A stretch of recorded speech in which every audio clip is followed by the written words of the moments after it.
C'est bon. Donc, merci à tout le monde d'être là avec nous pour parler de notre rapport à la nourriture ce soir. Oui. Je suis très contente qu'on puisse en discuter avec Ludie. Oui. Merci à Alexia aussi de nous avoir mis Complètement. en contact. À Alexia Colson qu'on salue. Je sais pas si elle nous regarde. Ouais, j'espère. Ouais, j'étais en train de dire, pour moi, notre rapport à l'alimentation, c'est aujourd'hui hyper tabou. Et j'ai même l'impression qu'on parle plus volontiers de nos pratiques sexuelles aujourd'hui que d'un craquage qu'on va avoir eu sur une tablette de chocolat aux noisettes. Oui. Alors que, voilà, disons les choses, ça arrive, les craquages sur les tablettes de chocolat aux Oui. noisettes, et ce n'est pas. Et par contre, ça arrive quand même moins si on diabolise pas, si on se l'interdit pas de manière générale, de façon hyper rigide. Complètement. Bah, on parle beaucoup d'interdire tout aujourd'hui, en fait. Toi, avec tes recettes, j'imagine qu'on doit te demander, ah bon, mais tu peux mettre ça, mais t'as le droit? Est-ce qu'on a le droit? À force d'interdire, c'est vrai que les personnes, en tout cas celles que je vois en escapade en Pilates, me demandent et me disent surtout, je ne sais plus quoi faire, je ne sais plus quoi manger, je ne sais plus parce que alors les réseaux sociaux n'aident pas. Hein. Il y a de tout quoi. Exactement. En fait, aujourd'hui, on connaît une cacophonie, je pense, sans précédent sur les sujets de la nutrition. C'est complètement fou. Avant, il y avait un dogme pendant un certain temps. Oui. Avant, c'était par un autre. Et aujourd'hui, en plus, on a tous les dogmes qui coexistent ou presque. Et de façon très, très extrême, très... Enfin, on manipule beaucoup la peur parce que, évidemment, c'est aussi le problème de notre commune, enfin, du monde d'aujourd'hui où, en fait, pour avoir une visibilité, il faut avoir une approche extrêmement... clivante. Et clivante des choses, exactement. Mais du coup, le résultat, c'est qu'on est tous exposés à des injonctions contradictoires et très extrêmes. Et là, enfin, voilà, c'est la cacophonie entre le jeûne intermittent, le keto. Oui, et qui partent toujours d'un bon sens, en fait. C'est des injonctions finalement au bien-être, pour être mieux, pour vivre plus longtemps. Mais tu sais, si c'est pour vivre plus longtemps, mais avoir une santé mentale complètement dans les chaussettes et déprimée parce que finalement on a perdu le goût de la vie et ce qui fait qu'on est humain et plein de joie. Mais si à la fin c'est pour, enfin, je pense qu'à un moment il faut se dire on va toutes et tous mourir, qu'il faut bien mourir de quelque chose. Alors évidemment, pas dans des souffrances atroces, c'est pas ce que je suis en train de dire. On n'est pas dans le truc de foutu pour foutu, allons-y. Non, évidemment que moi j'ai envie de vivre jusqu'à 85, 95 ans en pleine forme, j'en sais rien, tu vois. Mais de là à tout vouloir optimiser. Alors, le premier repas, si possible, à 13 heures. Ensuite, on va avaler telle pilule, telle ci, tel machin. C'est ridicule. Enfin, personnellement, c'est mon point de vue. Exactement. Donc moi, déjà, je vais peut-être me présenter pour les gens qui seraient... Oui, on va faire, tu as raison. Mais bon, allez, faisons. Moi, je suis auteure et photographe culinaire. Enfin, c'est une reconversion, hein, mais voilà, je suis la créatrice de Yomix, qui propose des recettes plutôt saines et colorées pour Thermomix en particulier, parce que à la base, ce que je souhaite, c'est justement démocratiser, enfin permettre à tout le monde, sans avoir forcément énormément de temps devant soi, de faire des recettes qui soient sympas, qui soient plutôt saines. Et alors que c'est vrai que c'est une vraie difficulté. De réussir à cuisiner au quotidien. Donc, le robot est mon outil de prédilection. Et voilà. Et toi, je crois, enfin, moi, ce qui me plaît dans ce que tu proposes, Ludie, c'est que c'est vraiment une pratique du mouvement dans la joie et qui est pas punitive. Oui. Voilà, c'est ça qui... c'est ce que j'essaye, pardon, toujours de proposer, de passer d'un sport de haut niveau que je faisais de plus jeune, il y a 30 ans de ça, où on était comme tous les sports de haut niveau dans l'exigence, la performance et parfois la souffrance aussi, puisque on multiplie le nombre d'heures et qu'on ne s'écoute plus, à passer à une autre forme de mouvement. Un peu plus douce, en tout cas plus introspective, et qui permet d'aller à la rencontre. C'est un peu spirituel aussi, hein, mais à force d'intérioriser le mouvement, on ressent plus les choses et on arrive à se réconcilier davantage. Alors moi, c'est le Pilate, d'autres c'est le yoga, ça peut être le Tai Chi, le Qigong ou des pratiques un peu, on va dire, psychocorporelles, celles qui permettent de relier le corps et l'esprit. Moi, j'ai développé de la boulimie depuis l'âge de 16 ans avec un premier régime. Tu sais, les régimes, tu as dû en faire aussi. Qui au départ, c'est quoi 3 kilos, hein, pas plus. Et c'est jamais plus que ça, je crois. Hein. Et puis des régimes qui se cumulent. Et puis des prises de poids aussi. Et puis une haine de soi qui va avec. et l'impression qu'on a quelque chose en soi qui ne tourne pas rond, en fait.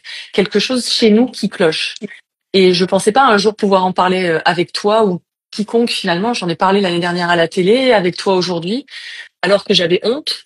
Bah aujourd'hui, je trouve que c'est ce qui fait que je suis là en fait. C'est ce qui fait que j'essaye de transmettre quelque chose, comme toi, avec tes Ouais, plats. ouais, parce que, enfin, moi, je vois vraiment le lien. Ta pratique, tu parles de reconnexion, de connexion à Mm. soi. C'est pas évident à faire, surtout quand on a justement en pratiquant des régimes vraiment complètement perdu le. Finalement, pour moi, faire un régime, c'est malheureusement, c'est s'apprendre à ne plus écouter ses signaux corporels, puisqu'en fait, on va suivre, on va suivre Complètement. au lieu de s'écouter soi. Alors que le bon sens, il est en nous. On connaît tous des gens. Moi, ça me faisait rêver à une époque où j'étais complètement perdue, parce que moi aussi, j'ai connu des troubles du comportement alimentaire. Bon, je pense qu'en fait, il y a un continuum énorme de troubles du Oui, comportement oui. alimentaire, de juste, enfin juste, c'est presque considéré comme normal aujourd'hui de se punir en faisant du sport si t'as trop mangé, ou en sautant un repas si t'as trop mangé. Et c'est vrai que bon, c'est difficile après de faire la part des choses entre faire attention entre guillemets Oui. et les résultats. Mais moi, c'est pareil, je suis née dans les années 80 et j'ai plongé dans les régimes en étant très jeune ado parce qu'à l'époque, les modèles de beauté, c'était les top modèles, Claudia Schiffer, Cindy Crawford et compagnie. Mais il y avait Kate Et Moss très vite qui est oui, arrivée. tout à fait. Mais même, enfin, elles étaient toutes en fait. Moi, j'achetais des super Ouais. magazines où il y avait leur mensuration, tu vois, et je comparais avec les miennes. Alors j'étais très mince, hein, mais ça n'allait pas. Hein. Donc j'en avais déduit que ça n'allait pas, et j'ai mis le doigt comme toi dans les régimes qui au départ semblaient assez anodins, sauf qu'il faut voir que c'était quand même très très trash les régimes de l'époque. Ah Un oui. magazine féminin faisait des menus à la journée avec une biscotte, avec une noisette de beurre. Ah, Enfin, pas trop de... Parce qu'à l'époque, les matières grasses étaient complètement bannies. ouais. Enfin, en tout cas, voilà, si on était gras, c'était à cause du gras, etc. Bon, aujourd'hui, il y a d'autres dogmes qui sont, à mon sens, tout aussi Oui. dangereux, même si c'est aussi méfier du. Enfin, on est arrivé dans l'industrie agroalimentaire, nous gave de sucre, et il y a un problème avec ça, mais on n'est pas obligé d'aller au zéro sucre. De toute façon, le problème, il est toujours dans les Les extrêmes. extrêmes, complètement, Et, complètement. et le problème, c'est comme on le disait tout à l'heure, finalement, avec les réseaux aujourd'hui, et même les médias, même sur Internet, il faut des titres qui. Bah oui, les putaclic, on peut l'appeler comme ça. Pour cliquer, il faut bien Et, avoir un titre et racoleur. le problème, c'est que tout ça, ça écarte de fait tous les discours un peu posés, un peu nuancés, qui sont, en fait, qui sont De les bon sens, exactement. Mais le bon sens ne fait pas recette. clairement. Clairement, même les régimes qui s'appellent d'ailleurs, ils disent que c'est pas des régimes, mais les PBS et Co. Ah, Aujourd'hui, moi, j'étais contre toutes les filles qui font, parce que en fait, c'est toujours pareil. Si t'as pas eu de problème de comportement et de rapport à l'alimentation, je pense que tu peux te lancer dans un truc un peu avant l'été comme ça et voir. Mais très vite, en tout cas de mon côté, je sais que ça peut redéclencher à nouveau cette sorte de frustration qui entraîne compensation et des mécanismes trop bien connus. L'avantage en vieillissant, c'est qu'on se connaît de mieux en mieux, on voit le machin arriver, mais gros comme une maison, et on se dit, vas-y, pourquoi tu fais tout ça? Redescends. Et moi, mon doudou, c'est un peu mon tapis, le mouvement, et c'est ce qui me permet de me reconnecter. En fait, c'est le souffle aussi, et c'est de se dire, avec cette respiration, c'est apaiser finalement. Encore une fois, et tu le sais aussi, c'est pas l'alimentation le problème. Derrière, c'est toute l'anxiété, l'angoisse, des peurs, des insécurités. C'est ça la cause. Finalement, c'est comme si on voulait arrêter une fuite en épongeant l'eau, mais sans arrêter le robinet. C'est le robinet qu'il faut voir, et c'est souvent la tête. Qu'est-ce qu'il y a là-dedans? ouais. Bah moi, c'était une grosse angoisse, voilà, de ne pas être à la hauteur, de ne pas y arriver. Et je dois dire que j'ai encore aujourd'hui des restes. C'est pas complètement parti. C'est des choses sur lesquelles je suis toujours en chantier, tu vois, en cours. Mais en vieillissant, il y a cette forme de sagesse, comme toi, où on apprend à se connaître et être plus douce aussi. C'est important la douceur, de pas être en lutte tout le temps contre soi. Parce qu'au final, c'est toujours une question de est-ce que j'ai envie de me gâcher la vie et les années qui me restent, ou est-ce que j'ai envie de mettre un peu plus de joie et d'ajouter un peu plus de fun dans cette vie et de profiter des choses qui sont importantes. Et donc, ça demande pour moi cette forme de reconnexion au présent. Et quand tu es dans ton corps, quand tu fais des mouvements, toi, je crois que tu me parlais de la course à pied. C'est une forme de méditation aussi en mouvement.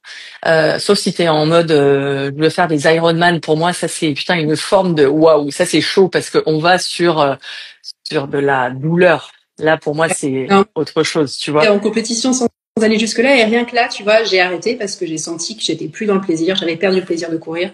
Eh Et oui. voilà. Et donc, tu l'as dit, c'est le mot, en fait, c'est le plaisir. Que ce soit dans les plats que l'on prépare, qui donnent envie, avec des bonnes saveurs, des bonnes couleurs, ou dans le mouvement, pas faire forcément du pilates parce que c'est à la mode, mais en tout cas, trouver le mouvement qui vous convient à la maison pour avoir cette forme de, OK, je redescends, je me connecte, je suis présente. Et au final, grâce à ça, on n'est plus ni dans le passé, ni dans le futur, à essayer de vouloir faire taire ses insécurités et ses peurs. C'est ça qui est beau de Ouais. découvrir. Après, on n'est jamais arrivé, tu vois. Moi, je trouve que c'est un travail au quotidien, quoi. Non, et puis en plus, tu parles d'insécurité et de peur, mais moi, il y a un truc que voilà, j'ai vraiment envie de te dire, je pense qu'il faut qu'on en parle, c'est peut-être enfoncer des portes ouvertes pour certains, mais c'est que ces insécurités et ces peurs, elles sont nourries au quotidien Oui. par tout un business qui est en fait Mais complètement d'accord. colossal. Complètement. Tiens, on va à votre avis, le chiffre d'affaires annuel de l'industrie des régimes, c'est de quel ordre? Au niveau mondial ou au niveau français d'ailleurs, mais au niveau mondial, à votre avis, le Alors même, business des régimes, c'est-à-dire que tu mets dedans les programmes minceurs, Weight Watchers qui fait faillite oui, d'ailleurs. ils font faillite. Ouais. C'est parce que c'est plus le bon modèle, parce que maintenant compter les points, maintenant on diabolise plutôt les trucs. Je pense que c'est pas la bonne approche. Ça veut pas dire malheureusement qu'il y a plus de régime, c'est juste que c'est voilà, Ouais. il y a des modes aussi. Il y a des modes aussi, bien sûr. Alors, je sais qu'en France, c'est déjà des milliards, donc je sais même pas dans le monde entier ce que ça peut représenter. Aucune idée. Si tu comptes, alors est-ce qu'il y a des personnes qui nous disent Non, il y en a qui disent pas d'idée précise là.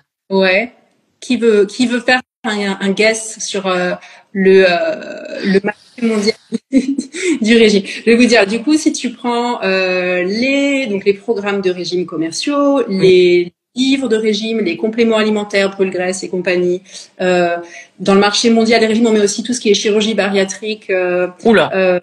des choses comme Ah ça. ouais, ça va chercher loin. C'est estimé entre 250 et 300 milliards de dollars. Voilà. Et en France, entre 3 et 4 pour c'était chiffre pour 2023. C'est colossal. Selon Santé publique France, hein, il me semble, enfin si la source que j'ai lue était exacte. Et donc en fait, c'est juste énorme. Aujourd'hui, tu as tous les influenceurs et influenceuses qui sont sur ce business-là qui est florissant. Donc évidemment, en fait, il y a quand même qui ont intérêt à nourrir nos insécurités et nos peurs autour de tout. Donc c'est d'autant plus difficile. Alors en plus, oui, il faut rajouter que maintenant l'industrie pharmaceutique devient le plus gros enjeu financier de tout ça avec Ozempic et compagnie. C'est catastrophique. Ils ont fait plus 300% en 2023 et ça va. C'est fou quand même parce que pour les gens qui savent peut-être pas, Ozempic à la base c'est pour du diabète, non? Ah mais bien sûr. Voilà. Et donc maintenant, tu as des Kardashian and Co qui prennent pour maigrir avant un gala ou etc. Parce qu'effectivement, ça coupe la faim.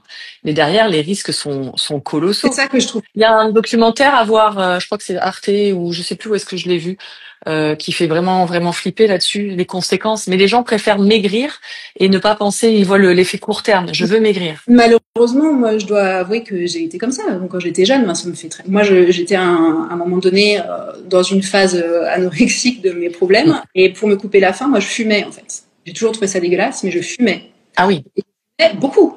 Alors que, enfin, je suis plutôt une fille sportive, etc. Mais j'ai eu une période de ma vie où je faisais ça. C'était clairement, c'est exactement ce que tu dis. C'est que finalement, ma santé. Pas grave.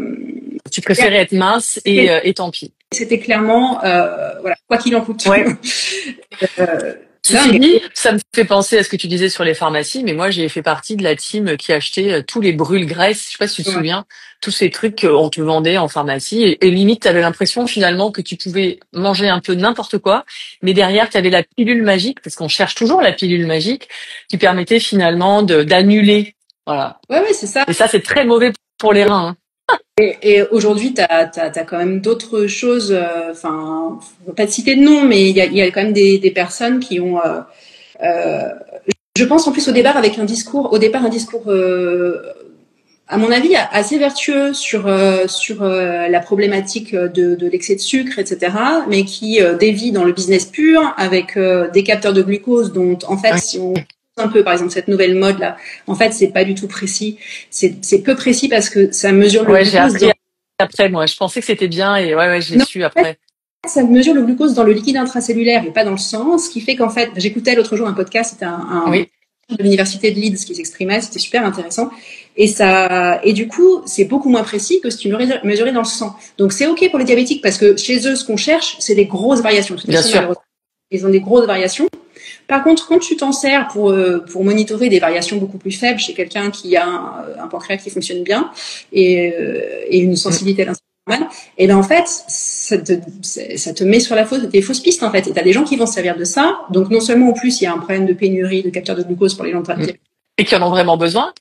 Exactement. Et en plus, les gens qui l'utilisent, ils vont être conduits à dire cet aliment-là me crée un pic de glycémie hyper important. Il faut que je l'écarte, etc. Alors qu'en fait, c'est fondé sur rien.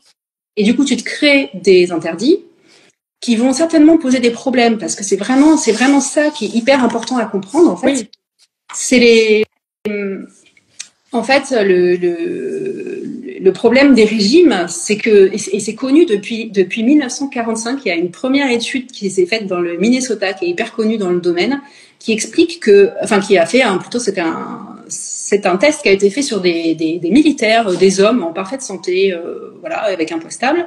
Et en fait, on leur a fait subir une restriction calorique à 1580 calories par jour. Donc c'est belle restriction, mais c'est pas non plus. Oui.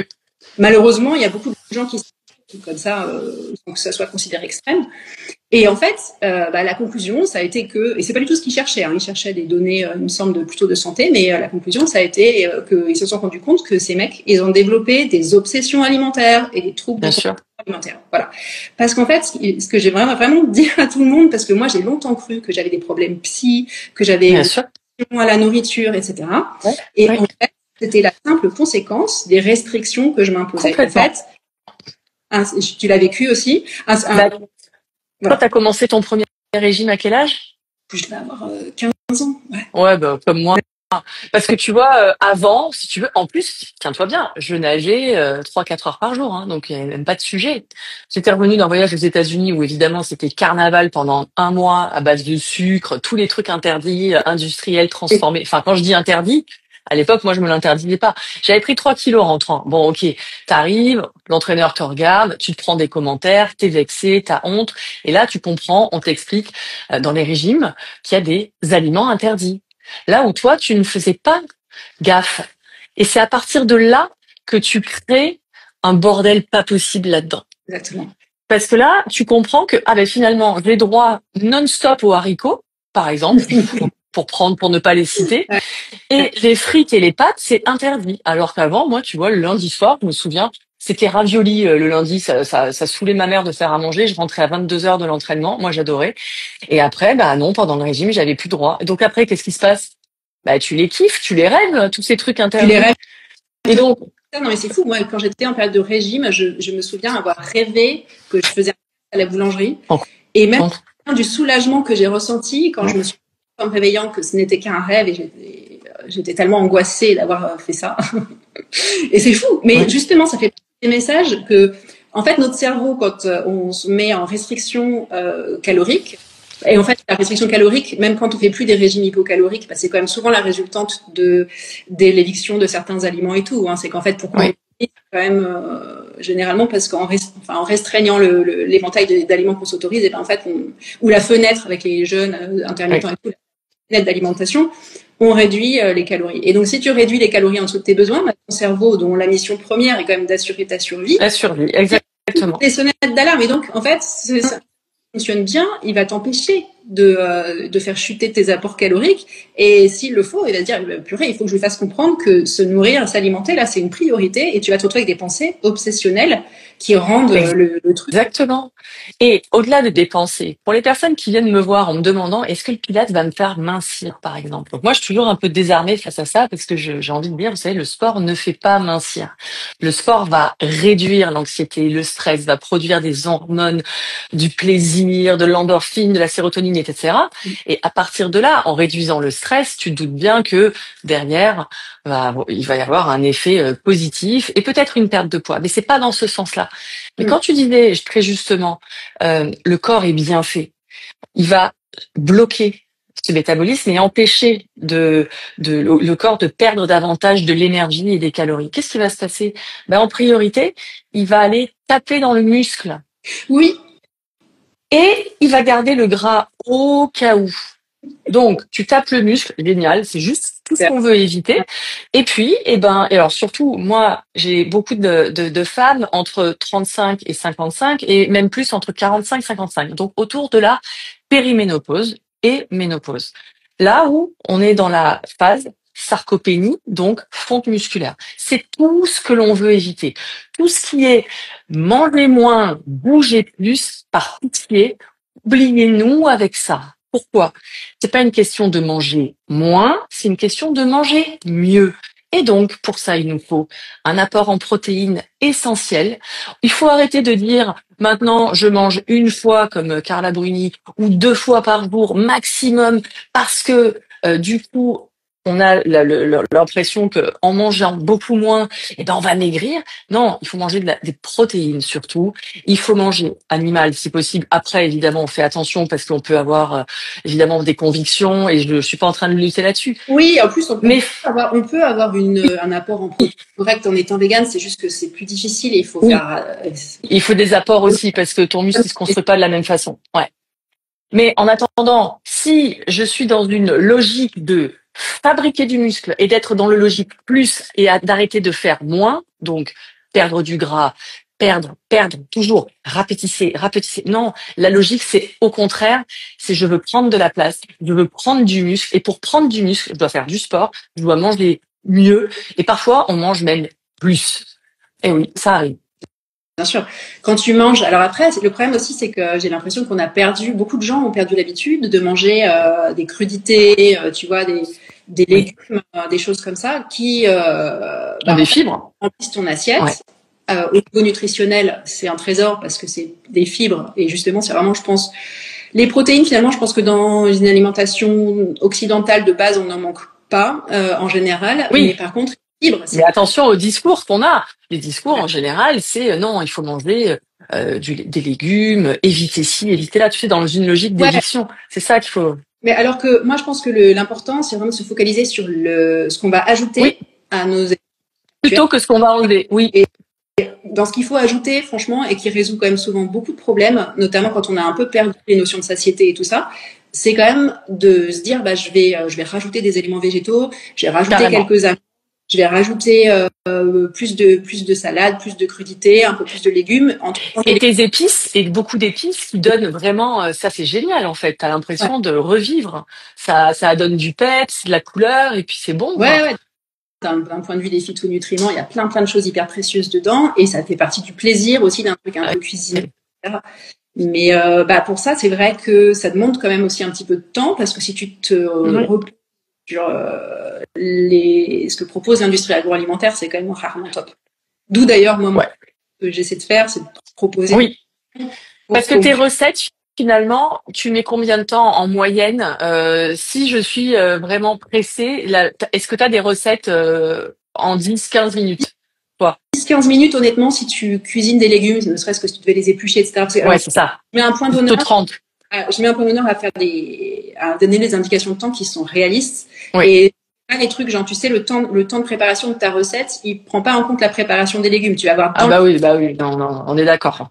Courgettes épluchées et coupées en petits dés, et puis derrière on dit que ça prend 2 minutes de faire la recette, mais ça marche pas. Donc c'est très rare. Moi, par contre, à partir de 20 minutes, j'ai des recettes et j'en ai plein qui tiennent dans une demi-heure vraiment à table. Et puis en plus, avec le robot type Thermomix, c'est 30 minutes à table, mais en plus pendant que ça cuit, tu peux faire autre chose parce que t'as rien à surveiller. Moi, j'adore. Je l'ai eu quand j'ai eu mon premier enfant. Je me souviens encore de faire toutes mes soupes et tout, en train de me laver les cheveux, me laver les dents. Enfin, tu vois, c'est quand même génial. Tu fais tout dans ton truc et ça tourne et toi, tu t'occupes de rien. Exactement.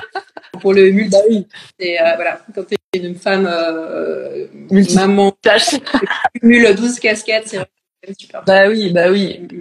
Mais tu vois, ce que je voulais, moi, avec toi ce soir, et merci d'avoir reproposé cette date, puisqu'on devait le faire avant, et puis c'est moi qui étais plus dispo, c'était peut-être tu sais, de redescendre un peu la pression de la cocotte minute et de s'autoriser un peu plus de douceur, de bienveillance. Peut-être que c'est des mots qui sont un peu galvaudés, qu'on utilise beaucoup, mais malgré tout, nous, les femmes, on est souvent dans un désir de perfection, avec une exigence beaucoup trop haute, avec, comme tu le disais, nos casquettes, à vouloir essayer de tout faire parfaitement, on se met une pression de maboule. Et juste si on essayait de descendre les standards, et je me parle aussi à moi, hein, parce que moi aussi j'ai envie, avec mes escapades, de les remplir à l'avance, mais en même temps d'être une bonne mère, une bonne épouse, enfin bref, tu vois, t'as compris le schéma. Mais parfois, juste d'enlever un peu la pression et de s'écouter à nouveau et de revenir à la sagesse de nos grands-parents, tu vois, qui n'avaient pas ce luxe, comme nous aujourd'hui, d'avoir beaucoup trop d'abondance et de manger, tu vois, de nourriture. À leur époque, si on revient après la guerre, il n'y avait pas ce truc de t'es végane, t'es pas végane, nanani, non. On essayait de manger ce qu'il y avait et puis 3 fois par jour. Il n'y avait pas de problème d'obésité en fait. Je dis pas que c'était une période rêvée, loin de là. Je suis pas en train de, tu vois, c'est pas mon discours, mais c'est de remettre un peu l'église au centre et de revenir à la fonction de la nutrition, qui est celle de nourrir, mais de nous donner de l'énergie, du fuel. Mm. Et quand il y a de l'émotion derrière, c'est là qu'on a détourné la fonction de la nutrition. Et c'est le sujet, du coup, n'est plus l'alimentation, parce que c'est l'alimentation qui devient l'addiction. Et ça pourrait être le cas de l'alcool, de la cigarette dont tu Ouais. parlais. Mais là, on est sur un autre sujet. Oui, oui, et encore c'est lié, tu vois, parce que là tu parles quand même de l'industrie agroalimentaire. Enfin, moi je pense que la grosse Oui, base de l'alimentation de nos grands-parents dont tu parlais et le monde d'aujourd'hui, c'est qu'aujourd'hui on baigne dans une offre alimentaire vraiment voilà, ouais, énorme. C'est n'importe et, quoi. et en plus, bah, il faut, voilà, sans vouloir diaboliser quoi que ce soit, il faut bien voir qu'il y a des chercheurs qui sont embauchés par cette industrie pour rendre les produits les plus appétants possibles et Addictif, avec du que tu sucre et tout. n'arrives pas à résister, qu'une fois que tu as mis la main dans le paquet de chips, tu peux pas arrêter. Et C'est en clair. tes sensations naturelles de satiété, tu les perds. Et pour moi, c'est vraiment l'objectif. Ce qui est difficile pour beaucoup de gens, et ce que j'ai cru impossible moi quand j'étais à fond là-dedans, enfin avec des difficultés dans mon rapport à l'alimentation, c'est de renouer avec la sensation de satiété, parce que sincèrement je C'est le l'avais, plus dur. et je vois beaucoup de gens qui, voilà, tu perds en fait à Oui, force. Comme je disais tout à l'heure, oui. tu fais des régimes, tu t'apprends à ne pas écouter ta faim en fait. Donc après déjà, voilà, ça cause des problèmes. Je pense que tu romps un peu le lien de la proprioception, tu sais, enfin, Bah, en la fait, communication. t'es dissocié, en fait. C'est-à-dire que t'as ta tête et puis t'as ton corps. Et tant que t'as pas trouvé, moi, c'est pour ça que je parlais du pilate, mais d'autres font du yoga, et c'est cette réunion c'est l'union, en fait, du corps et de l'esprit pour reconnecter les câbles. Sinon, tu es coupé. C'est vraiment l'image parfaite dont tu parles. Ouais, ouais. C'est dans ta tête. Le yoga m'a aidé aussi beaucoup, moi. J'en ai fait à une époque, à l'époque où Mm. c'était pas super trendy sur Paris, je me souviens, mais ça m'a beaucoup aidé. Et je pense effectivement que c'est vraiment le rétablissement de cette connexion Oui, qui va être vraiment clé fondamentale. Mais pour ça, il faut évidemment essayer d'arrêter d'être dans la diabolisation de certains aliments et dans oui. le contrôle externe, en fait. Je pense que la clé, c'est vraiment la bascule du contrôle externe à l'interne, c'est-à-dire qu'il faut Oui. vraiment voilà, comprendre que les choix alimentaires, on ne doit pas les faire en fonction de tel ou tel programme ou ce qu'a dit tel ou tel influenceur ou une app. Maintenant, tu as les apps, les montres connectées, les machins qui vont te Ouais. dire. Mais c'est vraiment réussir à avoir suffisamment de. C'est difficile, hein, c'est tout un chemin et je pense qu'effectivement, enfin, la reconnexion au corps est cruciale à ce niveau-là. Mais voilà, Oui. réussir à sentir, tout simplement, à ressentir.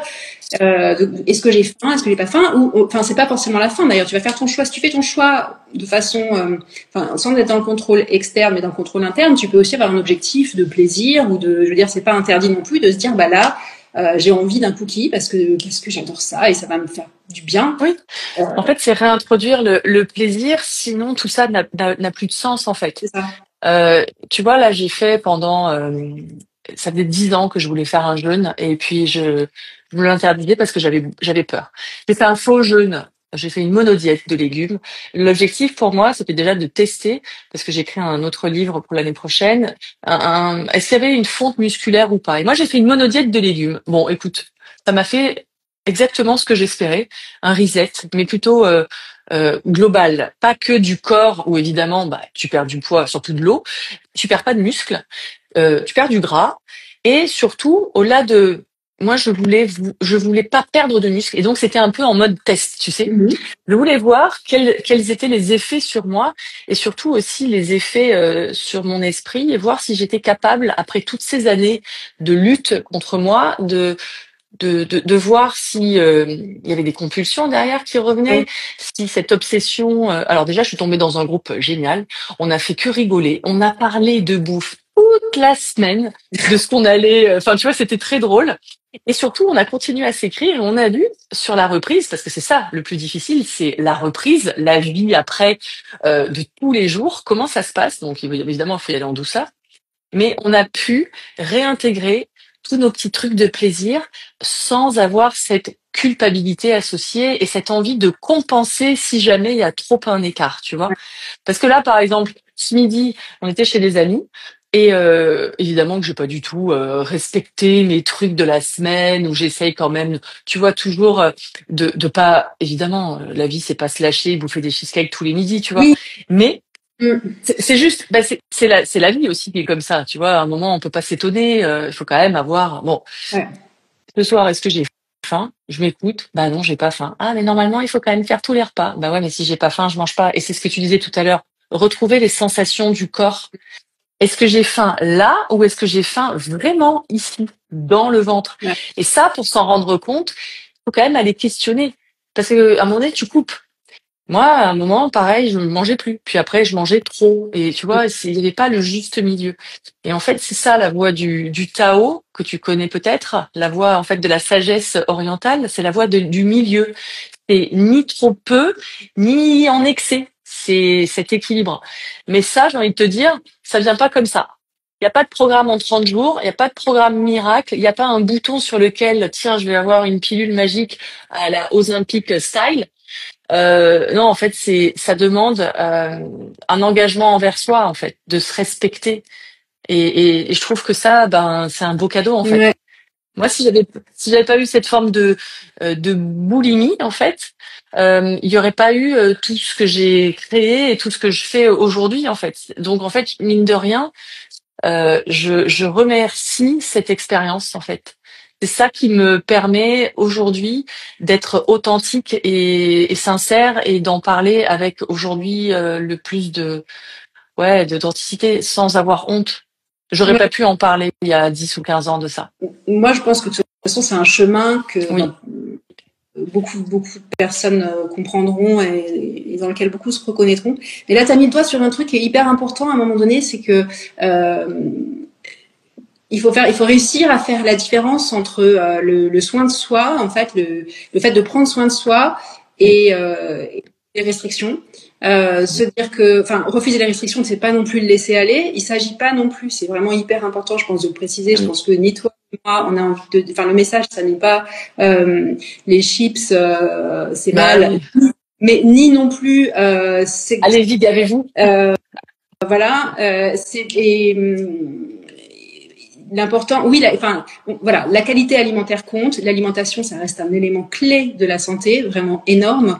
Mais simplement, le danger, c'est de basculer dans tout ce qui est obsessionnel, comptage obsessionnel de points, de macros, de ce que tu veux, Oui. des règles hyper rigides où en fait tu vas culpabiliser à mort après avoir voilà mangé tel ou tel truc. Et encore une fois, bah, externaliser la décision alimentaire à une app, à un programme. Exactement.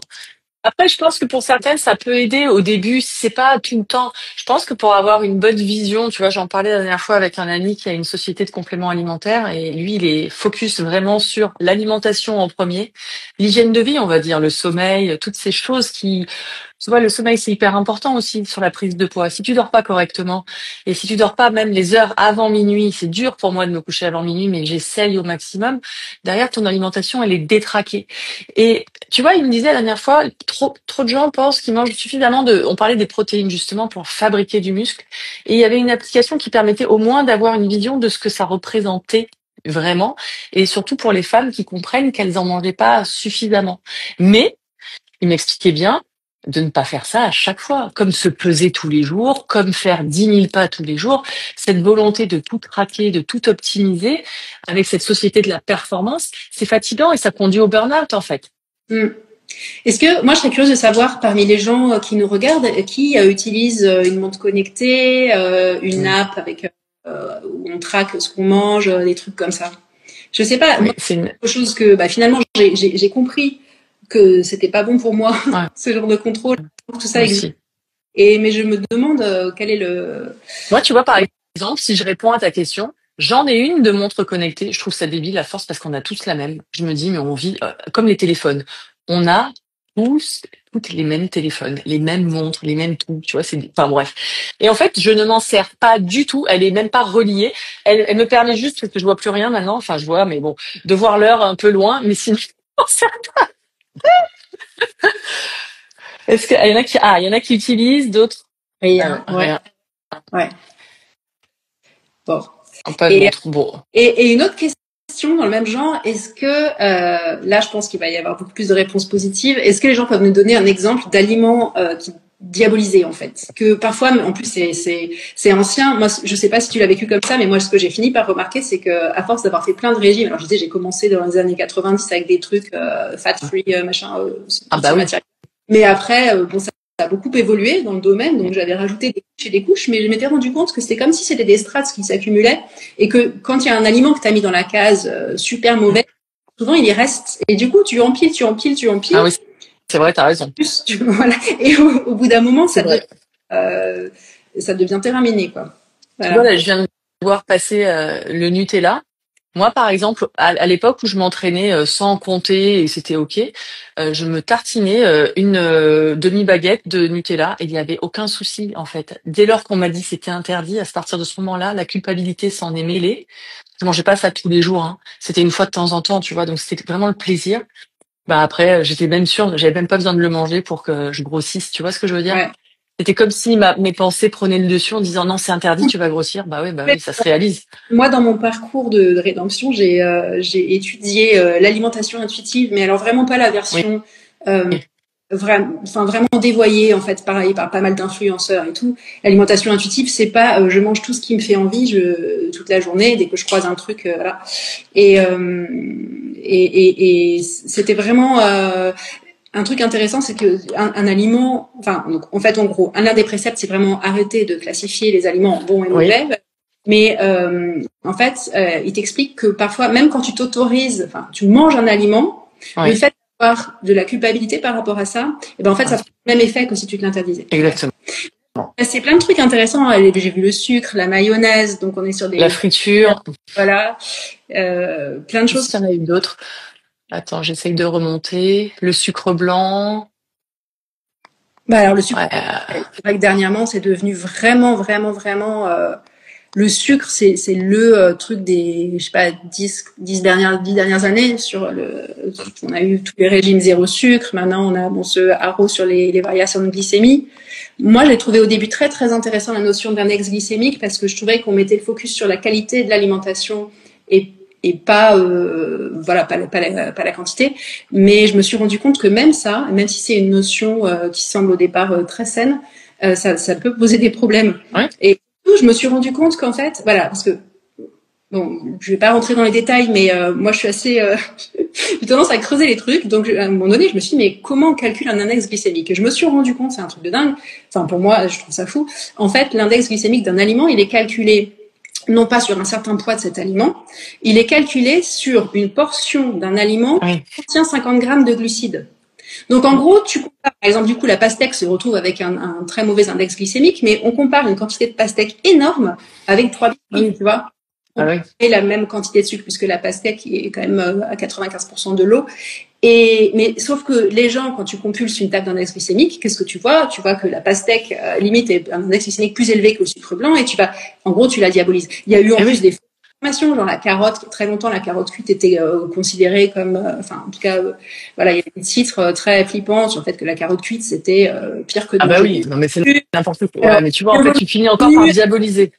dans cette... Alors que c'est pour ça que finalement le bon sens, bien sûr que manger des carottes, manger des carottes cuites dans le cadre d'un plat cuisiné, c'est pas mauvais, c'est même très bon. Il y a plein de fibres, il y a plein de bêta-carotène, etc. Enfin, et c'est tout le problème de se rapporter à des trucs.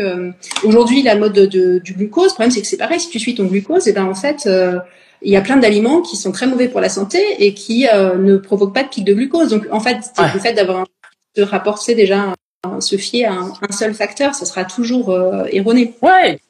Puis finalement, tout ça part du même toujours principe de en haut, là, tout en haut, c'est à quel moment on se fout un peu la paix sur le tracking de tous les compteurs. Tu vois? Là, on me pose une question, moi je sais pas répondre, je ne connais pas Foodvisor, les filles. Avez-vous, mesdames, un avis sur Foodvisor? Tu connais toi ou pas? Non, je ne connais pas. Non. Donc ça doit être encore je truc. Moi j'avais une appli dont Clément m'avait parlé, c'était Yazio là, Yazoo, je sais pas quoi. Mais moi je suis passée de l'autre côté, c'est-à-dire que j'ai pendant des années tellement tout écouté. Moi, j'étais la tête de gondole. J'achetais tout. Je faisais tous les programmes. Je faisais le dernier régime, le machin, le monolégume, les diètes vertes, bleues, jaunes, toutes les couleurs, tu vois. C'était n'importe quoi. Et mon mec, je me dis, mais comment il a fait pour rester avec une hystérique pareille? Tu vois, à un moment, tu te dis, mais elle est tarée. Et donc, j'ai dépensé une thune, mais monumentale dans, va voir le dernier acupuncteur, tu vas voir la luxoponcture, il va t'enlever l'envie de bouffer du sucre. Et moi, j'y croyais, hein. L'hypnothérapeute, lui, il va carrément t'enlever l'envie de bouffer. N'importe quoi. Mais n'importe quoi. Non, mais c'est normal, Et tu vois? tu cherches des Mais solutions, oui. c'est ça. Mais en fait, je me dis, ça me fait de la peine quand je me vois en arrière et je me dis, putain, mais, et en même temps, c'est aussi ce qui fait que je suis arrivée là où j'en suis aujourd'hui, c'est ces petits trucs, sans me dire que, attention, quand je dis ça, attention, il faut pas le penser comme si j'étais en haut, là, sur mon trône, à regarder tous les autres, vous savez pas. Non, non, non. Je suis pas en train de donner des leçons, hein. Je suis juste en train de dire que je suis comme vous, avec vous, et dans cette recherche, dans cette quête de mieux-être. Ouais. Mais, il faut juste se détendre un peu là, les ficelles et tout ça, sur l'obsession de toujours chercher à être la meilleure version de soi, à toujours essayer d'optimiser, d'aller chercher le régime. Ça ne mène nulle part, juste à la perte de sens. À quoi ça sert? Après quoi je cours? Après quoi je cours quand je cherche à perdre 2 kilos, 3 kilos? À quoi ça sert de me gaver à un repas si derrière je suis obligée d'aller sauter à la corde, sauter sur un trampoline, faire du sport, aller dégueuler la tête dans les chiottes? À quoi ça sert? Je sais, je l'ai fait. Ça sert juste à s'aimer de moins en moins et avoir une estime de soi tellement mais pitoyable. Et que ça, en fait, comment ça cesse? Ça cesse en commençant à s'aimer déjà un peu plus tel que l'on est et à accepter ses failles. Parce qu'en fait, on n'est pas parfaite et je vais vous dire un truc, un spoiler, on le sera jamais en fait. Donc à partir de là, que tu comprends que tu fais comme tu peux, on fait comme on peut tous les jours, que la Terre va pas s'arrêter de tourner, qu'il faut redescendre. Toi, avec tes recettes, t'aides tellement de gens. Des gens nuls en plus comme moi, qui savent pas cuisiner, qui se disent putain déjà merci de Thermomix d'exister déjà. Ensuite, toi, tu arrives avec tes recettes, tu nous dis la liste des courses, tu nous dis ce qu'il faut mettre dedans et tout. Il faut vraiment pas être sorti de Saint-Cyr pour y arriver, donc merci, parce que moi sinon je cuisine jamais, hein. Parce que voilà. Donc après, il y a une espèce d'engagement au quotidien envers soi à se respecter et à se donner un peu plus d'amour. Parce que c'est pas en se détestant plus tous les jours qu'on va arriver à son poids rêvé. C'est avec un peu plus de... Le matin, si j'ai que 5 minutes, qu'est-ce que je fais? Bon, moi, regardez, ici, chez moi, il y a 2 coussins, là.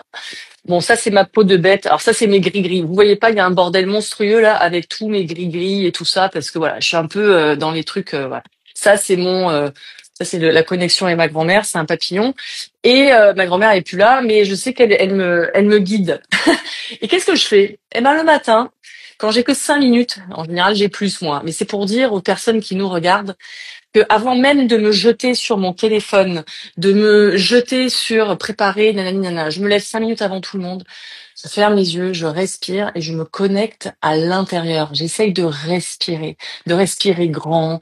Parce que si j'ai que 5 minutes, ça sert à rien de faire des mouvements forcément. Juste respirer, ça permet aussi de calmer son système nerveux, de redescendre. Si j'ai un peu plus de temps, je fais le chavage, c'est-à-dire le dos rond, le dos creux, et puis je commence peut-être à faire une planche, et puis 2, 3 abdos. Et rien que ça change la donne et ça change l'énergie du jour. Et puis si j'ai pris un peu plus de plaisir, eh ben je vais y revenir, parce que lui, il est pas fou là-bas. Il se dit putain, c'était bien ça. Ah ouais, attends, je vais refaire. Si c'est chiant, t'inquiète pas, on n'y retournera pas. Et c'est ces 5 minutes là, ces petits pas qui mis bout à bout donc à la fin de la semaine, eh ben j'ai déjà fait presque 40 minutes. Et après, je continue et on se lâche pas. Et en plus, moi, j'aime dire à chaque fois, je ne reste pas 2 jours sans le faire. Pourquoi? Parce qu'il y a des jours où tu n'auras pas envie. Ben, c'est pas grave. Demain est un nouveau jour. Demain, j'y retourne. Et je me lâche pas. Je ne me lâche pas. En Voilà, fait, mais je me tiens la main. Je tiens la main à la petite fille que j'étais et qui avait peur de tout. Et j'y vais. Et c'est comme ça qu'on y arrive. Parce que qu'est-ce qui se passe quand on y arrive comme ça? Ben, l'estime de soi, elle grandit. mm, Et quand j'ai confiance, quand j'ai plus d'estime, eh ben, je commence à m'aimer un peu plus et à me faire confiance. Et d'arrêter à croire tous les clampins, là, avec tout leur régime à la con. Ah, tu vois, ça, on termine. Ça, c'est mort, on termine. Il faut des gens comme toi, avec des recettes saines, euh, pas de dogme de végétarien et tout. Moi, je vois les recettes que tu proposes qui sont gourmandes. J'ai vu encore sur ta story tout à l'heure un espèce de fraisier de l'espace. Moi, je vais faire la recette. Je la veux, cette recette. Donc, euh, donc voilà. C'est juste que la vie, c'est des hauts et des bas.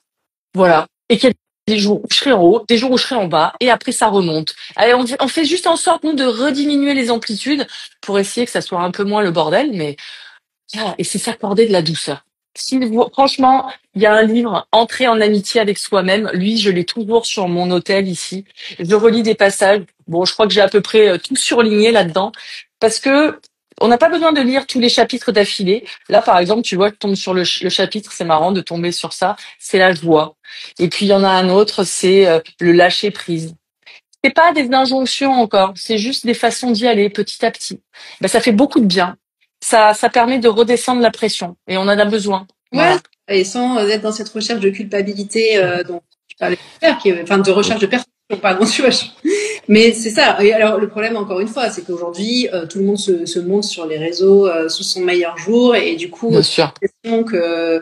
t'as l'impression que t'es pas à la hauteur, en fait, tout simplement. Et ça, Ben, c'est ça fait partie des réseaux, ça fait partie aussi d'un moment. Moi, tu vois, là, je poste et je sors. ouais, Voilà. Parce que si je reste trop, ben je commence à me comparer et je suis comme tout le monde. Ben je trouve que les autres c'est toujours mieux et parfois je me trouve nulle, même souvent. Et en fait, tu vois, tout le travail que je fais, il peut être sabré en 2 secondes avec les réseaux sociaux. Donc j'ai conscience peut-être que moi je donne trop de choses positives parfois et que les gens se disent que je suis exceptionnelle ou que je suis toujours positive. Non, non, moi je pleure pas tous les jours, mais parfois ça m'arrive. ouais. Alors, Voilà, c'est sûr que tu vois. Alors le titre du livre ici, c'est Entrer en amitié avec soi-même et c'est Pema Chodron qui est une personne géniale bouddhiste qui vit aux États-Unis, je crois, et elle a des ouvrages partout, tout le temps. Voilà, dire oui à la vie, se réconcilier avec soi-même et le monde, et c'est une préface de Fabrice Midal. Et voilà, c'est un petit livre. Franchement, moi je l'emmène en escapade. Il m'arrive beaucoup de lire ça aux filles à la fin quand on fait des méditations, et même parfois en les lisant, j'ai toujours les larmes aux yeux.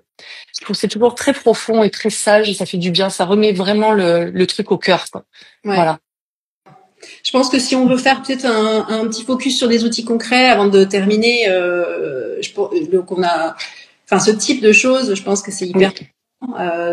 avoir des lectures. Alors Oui. déjà unfollow, suivre les comptes qui nous font culpabiliser, Oui. les brassières. Enfin, bon, moi personnellement, voilà, je sais que si je vois des nanas en brassière qui font du sport 12 fois par jour, Ouais. ça me problème. Enfin surtout qui promeuvent des trucs aussi, voilà, des what I eat in a day ou je sais pas quoi, complètement Ah irréalistes. ouais, ça je peux pas faire, moi, ça. Ouais, j'y arrive pas encore. Et je pense que c'est une mesure d'hygiène mentale et très très bénéfique déjà d'arrêter de suivre ses comptes. Et peut-être même, on ne devrait pas le dire parce qu'on est présente sur les réseaux sociaux, mais quand même éviter un maximum les réseaux sociaux finalement, puisque on parle de plus en plus, mais c'est quand même extrêmement néfaste pour le bien-être mental. Oui, je suis d'accord. Et après, du point de vue alimentaire spécifiquement, je pense que on l'a évoqué tout à l'heure aussi, mais je pense que quand tu es vraiment paumé, à une époque j'étais complètement paumée, se raccrocher un peu aux vieilles habitudes en fait, à la que nous servent nos grands-parents, tu vois. Déjà 3 fois par jour, pas 27, éventuellement, enfin voilà, 4 fois. Un repas qui commence par des crudités ou une petite soupe, un plat principal. Exactement. Enfin, tu l'as vu? Les zones bleues, le documentaire sur Netflix, il est super à regarder. Hein. Non. Ces zones, tu sais, où il y a la longévité, donc tu vois la Sardaigne, tu vois la Grèce, et tu vois des anciens, et aussi au Japon. Et t'as envie d'y être. En fait, ils ont juste des règles de bon sens. Ils mangent, comme tu dis, 3 fois par jour, des produits qu'ils cultivent souvent. Alors évidemment, c'est plus des vieilles personnes, mais en tout cas, c'est des zones où ils vivent très longtemps et avec des règles simples. Voilà, souvent j'imagine que les repas se prennent en famille ou voilà, à table. Pas tout seul devant un écran comme malheureusement en plus. Ouais. Et moi, c'est un truc qui m'a aidé quand j'étais vraiment paumée, c'est d'essayer de me raccrocher à ce modèle en fait d'alimentation parce que c'est plus une évidence au bout d'un moment, je pense. Bien sûr. Et en plus, t'as vu que ça revenait justement sur les réseaux, la trend de skinny talk là. Oh là, c'est horrible. C'est horrible parce que moi j'ai peur pour ma fille. Du coup, je lui dis rien. Elle est pas du tout elle a 13 ans, mais ça arrive l'adolescence et donc voilà. Il faut être très très vigilant par rapport à ça pour pas les détraquer et leur mettre des conneries dans la tête quoi. Ça c'est hyper dur. Tu déconnectes, c'est très compliqué. Hein. Comment protéger nos jeunes à l'heure des dur. Tu maîtrises plus du tout ce qu'ils voient et les pseudo-conseils qu'ils reçoivent et c'est très compliqué. Moi, depuis le début, j'ai essayé d'expliquer à mes enfants. C'est pareil, toujours même truc d'équilibre hyper délicat, essayer de leur faire comprendre que non, on va pas manger des frites tous les jours, etc. Et en même temps, diaboliser les aliments.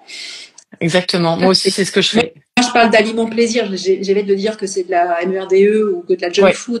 Je dis, ça, c'est des aliments plaisir qu'on peut manger de temps en temps, mais c'est pas ça qui va nourrir ton corps, donc c'est pas ce qu'on mange tous les jours, etc. Après, je ne nie pas la difficulté du sujet, mais je pense que c'est primordial de donner cette notion-là à nos enfants et décider de faire attention à ce à quoi ils se frottent sur les réseaux sociaux, quoi, parce que ça peut être vraiment, vraiment dramatique. Et en plus, avec ces histoires d'algorithmes, tu vois une vidéo, tu restes une fois. Ça y est, oui, exactement. Et après, tu pars dans un tunnel. Et pour l'autre, tu vois, ce que tu disais là sur les tips un peu bien-être, je pense que c'est important si on veut être moins dans sa tête et plus dans son corps, d'avoir une forme de mouvement répétitif tous les matins, parce que le matin ça change la donne pour l'énergie de la journée. Et du coup, si tu depuis au moins 10 ans, tous les matins, j'ai mon petit enchaînement.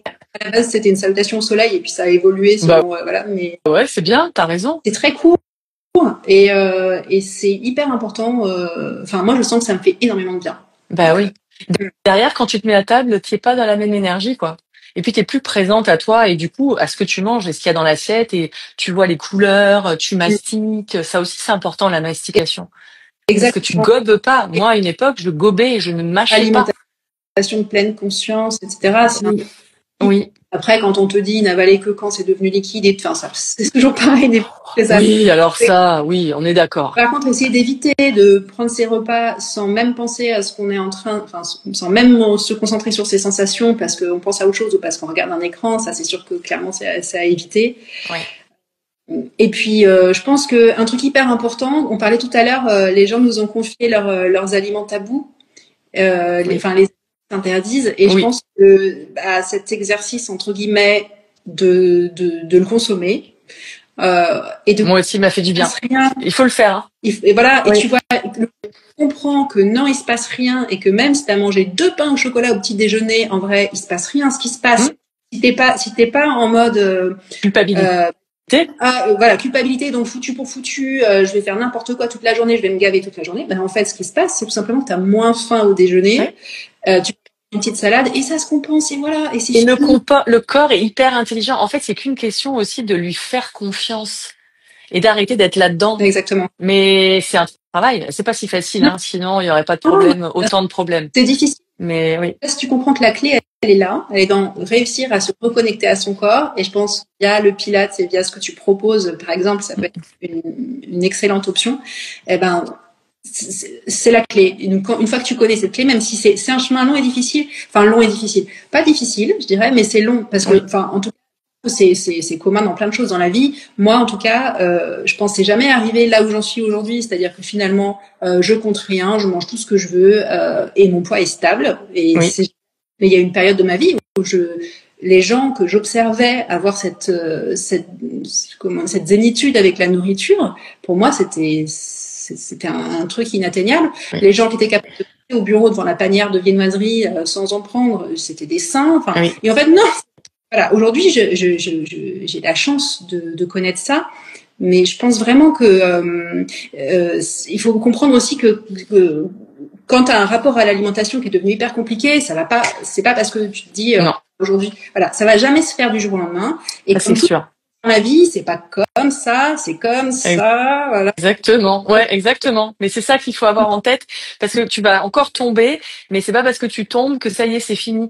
Un enfant, il tombe avant de savoir marcher, il paraît 2000, j'avais vu un chiffre, 2600 fois. Si à chaque fois qu'il tombait, il s'arrêtait, laisse tomber, quoi. Donc c'est ça, apprendre à se faire confiance et à retourner dans l'arène, même si c'est pas un combat, mais il faut se faire confiance. Voilà. Moi, je pense que c'est un beau mot de la fin, en fait. Oui. Voilà. Bouger dans la joie sans être dans la compensation. J'ai vu tout à l'heure avec Chris Calu qui avait mis un... Oui, bah oui, elle compense avec le sport, mais ça c'est aussi le sport de haut niveau qu'elle a fait aussi, et on est câblé comme ça. C'est difficile d'enlever les gros câbles avec lesquels t'es né, et puis il faut essayer d'en créer d'autres connexions synaptiques. Ouais. Pas simple, mais on y arrive. Ouais, c'est ça. Et ça vient avec le temps aussi. Et oui. Quand on est zen et qu'on travaille sur ça, enfin qu'on essaie de se recentrer en fait sur nos propres sensations. Oui. Le corps faut pas avoir peur. Oui, et puis il faut pas avoir peur. C'est pas un acte égoïste de se recentrer en fait, parce que si je prends soin de moi, je peux prendre mieux, en tout cas, soin des autres. Faut pas l'oublier. Donc s'autoriser du temps pour soi, c'est du coup vivre mieux sa vie avec les gens de sa famille et de ses amis, quoi. C'est ça. Donc reprenez la télécommande. On essaie de se recentrer sur nos ressentis, sur les injonctions qu'on peut entendre à droite, à gauche et haut les cœurs. Voilà. Bon, bah, c'était chouette. Merci les filles. Merci Lise. Ouais. On voit les commentaires. À toutes les personnes qui ont participé. Ouais. Merci à vous. Et alors, on va aller voir Foodvisor. Moi, je ne connaissais pas ce nom. Non plus. Du coup, je suis curieuse d'aller voir. Ouais. Bon, du coup, c'est toi qui as le live qui a la main pour le poster en collaboration. On est d'accord? Ça marche. Moi, en ce moment, les lives ne s'enregistrent pas, donc voilà. Normalement, j'ai fait la petite mise à jour qui va bien et tout. Ça devrait bien se passer. Voilà. Bon, Inch'Allah. Merci beaucoup. Au revoir. Bisous. Bonne soirée, bonne fin de week-end et puis oui. voilà. À bientôt. Tout le meilleur pour votre relation avec la nourriture, qu'elle soit oui. et heureuse, joyeuse. Allez, bye bye. Bye.